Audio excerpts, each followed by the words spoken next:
Iglesia ni Cristo, Jail, tagal ko Jail. Tapos, Dating Daan. Alam mo, ha? Jesus is Lord. Jesus is Lord. Ibang band din yun. Born again pa rin siya. Born again yan.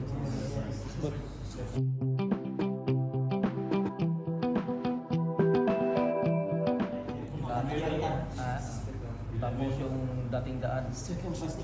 Ang Dating Daan, iba kanilang paraan ng pagpasal. Dalawang tao ang nadapa dun sa stage, iiyak, hawak ng mikropono. Lahat kami, wala yung lalaki, wala yung babae. May monitor ng TV, dadapa at dalawa doon mag-iiyak. Drama.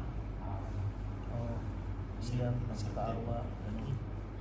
Hindi ko na ano yung kanilang ano kasi mayroon silang sigaw agad na pawil, pawil. Parang JC. Ha? Networking JC. Di ko na ano yung kanilang katuruan. Nandun sa Biblia, pero panay patama. Alam niyo naman sa Dating Daan, puro mga gays, puro mga patama, puro mga tradisyon. Laban doon sa may ibang religion, sikta. Pumasok ko sa GIA, ganon din. Pakusinsyahin ka. Mapalan niya yung magbigay ng pera.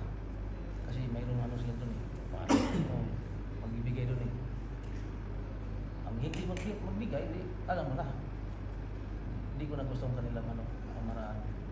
Iglesia ni Cristo, napasukan ko rin. Hindi ko na anuhan si Binadintes, na anuhan ko rin yan.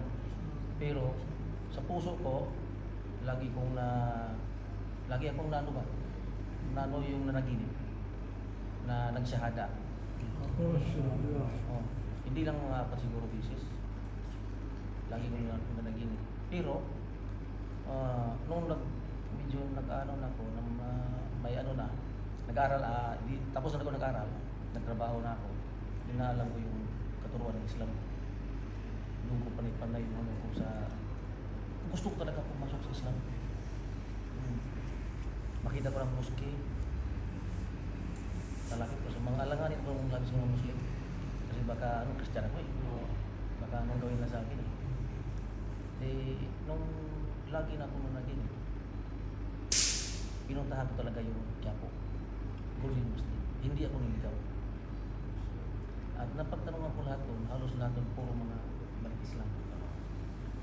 Sinabi sa akin yung nag-preacher doon si Alex Sidik, kung nakilala niyo sa Golden Masjid, siya yung preacher doon, Bisaya yan, balik Islam. Sabi niya, lahat dito bro, mga balik Islam. Kukunti lang dito mga ano talaga, bawal. Kaya doon ako nagsahada, doon na din ako nagkuhan bago ko napunta dito. Malaking pagbabago sa akin. Lahat tayo lalaki. Meron din bisyo. Naranasan natin lahat yan. Ako, aminin ko, hindi ko ano yan. Dati noon, mahilig sa beer house, inom, pira, waldas, nigrilyo. Pero yung mga drugs, hindi ko sinubukan yan. Maski liit, hindi ko nitry. Inom lang. Simula nung napuso ko na yung ano, yung aking pag-English ko sa Islam. Kasi maganda eh, nabasa ko natin yung katuruan doon eh. Hindi ba mababasa sa Biblia? Ang parang hindi man tuturo. Ang pastor hindi nagtuturo ng ano, paulang basa. Pag tinanong mo, sinabi ko, oh brother, ano yung mga katurungan nyo? Pag tinanong ko tungkol sa Islam, si ano ba, Jesus, mabasa ba sa Biblia na siya Diyos? Iba rin sa sapat nila. Oh. May marami kong tanong, hindi na masalo.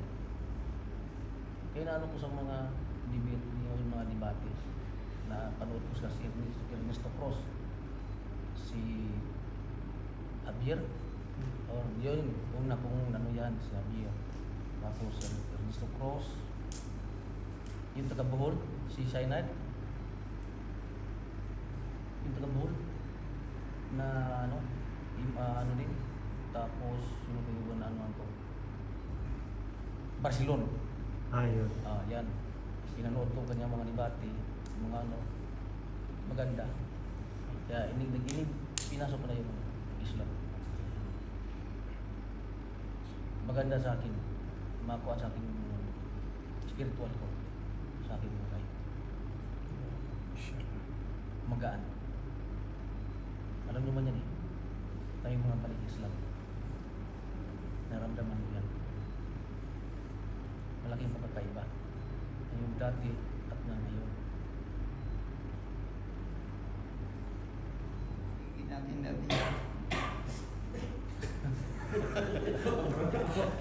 Ilaw lang ha. Taga saan si Bro Yusuf? Taga Cebu talaga ako. Tapos yung aking taga Mindanao, yung bahay lupa ko ron, nung panahon ng COVID, naipinta ko. Lumipat ako sa Dipolog. Nandun na kami sa Dipolog ngayon. Dipolog, Yung Dipolog. Galing Roque.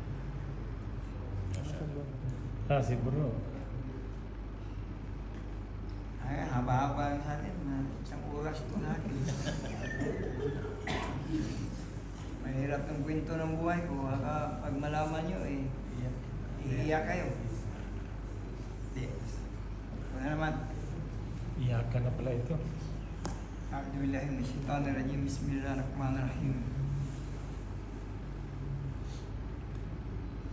Yung bago ako pumasok sa pagkabalik Islam, pero merong abroad ko dito sa Saudi. Isa akong nasanggero dati, basagrero, kahit ano-ano napasukan sa Davao. Batang Davao ako sa Agdaw. Yung first time kong pagdating ko sa Saudi, sabi ko, ano bang lugar na ito? Puro lang sala. Maya-maya sala. Wala namang beer house. Wala namang tuba sa gilid. Walang tanduay. Walang mga babae. Sabi ko, hindi ko magtagal dito na lugar sa Middle East kasi hindi open city. Ang pangarap ko dati, open. Pero dahil sa gabay ni Subhanahu wa Ta'ala, ito palang lugar na para sa akin. Kaya, tag-exit ko doon, sabi ko itong lugar na ito ay impyerno para sa akin. So, pag-exit ko, 1998, bumalik ako 2008, 10 years. Pag 5 years mula doon, sabi ko gusto kong babalik sa Saudi kasi trabaho ulit. Yung pag 2008, meron ko nakita Blue Mosque, Turkey. Siyempre, yung ala ko lang ay God. Narinig ko doon sa kapitbahay namin doon sa Davao, sa buhangin kami. May narinig ako ng bang Allahu Akbar, Allahu Akbar. Kada umaga yun, Fajar. Sabi ko, Muslim ba na dyan? Ba? May Allahu Akbar, Allahu Akbar. God is good, God is good. Tapos may Abraham sila. Kasi isa din ako mananampalataya. Isa akong single for Christ. Isa akong member sa Kibuloy. Jesus Miracle Crusade. At isa din ako mananampalataya sa Christian pa ako. Kahit lasing ako, sabog ako, maligo ako, pasok ako. Ganun kami sa Christian. Pero hindi kagaya dito sa Islam na hindi ka pwede pasok na hangover, lasing o najis ka o nakaihi ka lang tayo, hindi ka pwede pasok dito. So iba ang Islam, ang ganda yung pamalakad. At saka sa Christian, maghalo ang babae sa lalaki. So sino man gusto ka daw control ka o magpag-focus ka sa lala, nakakita na yung bakit sa likod. Tapos naka-biyak, sexy. So mawala yung kita mo, ganda. Sisimba ka lang kasi may mga magaganda, sexy, magandang damit. Ganun ang sa Christian. So balik na doon sa yung pagpunta ko sa Saudi, balik na doon. Sabi ng mga Arabo sa akin, Abu Sayyaf. Sabi ko, Sir Nobod Abu Sayyaf.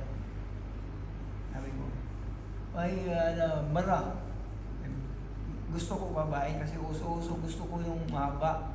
Diba, ang sa Pilipino, asbok. Ay, gusto ko dito. Ito pala, sign na pala ito na doon nagsimula din na hindi ko kadaryo. Paglipat ko doon sa Rahima, doon na ako nag-focus kay Abdul Malik. Sinong kailan ni Abdul Malik nga dito sa Cotabato si Biron at saka si Ustad Yusuf, yung magkapatid, at saka si Ana. Doon ako nag-focus na nagbalik Islam, saka nag-umrah ko at nag-Hajj yung 2008. Mashallah, yun ang pangarap ko. Kasi yung narinig ko na ang mga Muslims sa Mindanao, pag ikaw ay naka-Hajj, ay mataas yung class. Kumbaga, ninirespeto ka. Sabi ko, yun ba? Ito pala yung sinisimba ng mga Muslims sa Mindanao. Eh, siyempre ako, isa akong batang Davao talaga doon ako natawa sa Davao, sa Agdao, squatter pa. Yung mga squatter na yun, magulo din yung panahon pa yun sa Davao. Nag-embrace ng Islam year 2008. Actually, madali lang sa akin kasi maliit, high school pa lang ako. Wala, ano na talaga ako. May doubt ako sa Trinity. Wala talaga ako sa Trinity. Yung parang tinatawag nito yung fitra. Hindi talaga, hindi na wala sa, hindi na tabunan masyado ba sa puso. Medyo talaga. Nung sa Catholic school tayo, laging, di ba, push lagi yung ano sa Bible, pero yung pinaka core ng Christianity yung Trinity nga. Hindi ko mag-grasp talaga kahit anong ano ko. So, alhamdulillah, napadpad akong bandang Mindanao, nakapag-usap ng mga Muslim, born Muslim. Tapos, yun, medyo may natutunan. Noong napunta ako ng Saudi Arabia, yun na. Mahilig ako makipag-discuss sa mga Muslims, yung mga nagdadawa. So, yun, lahat ng tanong ko, parang mani lang sasagutin. Pag akong tatanungin naman, hindi ko alam na kung ano, pag naano ko. So, yun, isa yun sa mga dahilan na pinag-aralan kong Islam, bakit gano'n. So, alhamdulillah na gano'n. At yun, hanggang ngayon, papatuloy. Sa dawan tayo, alhamdulillah din. Yun. Alhamdulillah, tayo nagkatipon-tipon. Dalangin ko sa kalasabaan ng wa Ta'ala itong mga mukhang to. Itong mga mukhang to, tayo, ipagbawal tayo sa impyerno. Subahan na lang. At pagpuklurin tayo sa paraiso. Amin. Subahan na lang. Masaya ako at nakita ko pa yung mga brother, at saka yung anong ni brother kanina, yung si, pangalan to, si Abdul Aziz. Sabi si Abdul Aziz kanina, yung minsan yung iman niya pababa, pataas, di ba? May ano ko bro, may hacks ako tsaka tips sa'yo, sabahan na lang.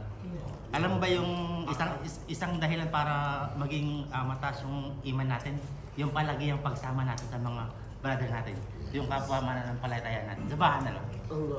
Ito katulad itong mga ginagawa natin ito, sabahan na lang bro. Lagi lang natin samahan yung mga brother natin. Yun lamang po. Maraming salamat. Wait, wala sa'yo. Yung sabi mo na kapag pwede mo nakita sa kabilang. Allah, iyan mo na dito. Alhamdulillah. Alhamdulillah. Subhanallah. Ano na? Mas malapit ka kasi. Alhamdulillah. Steve, bro,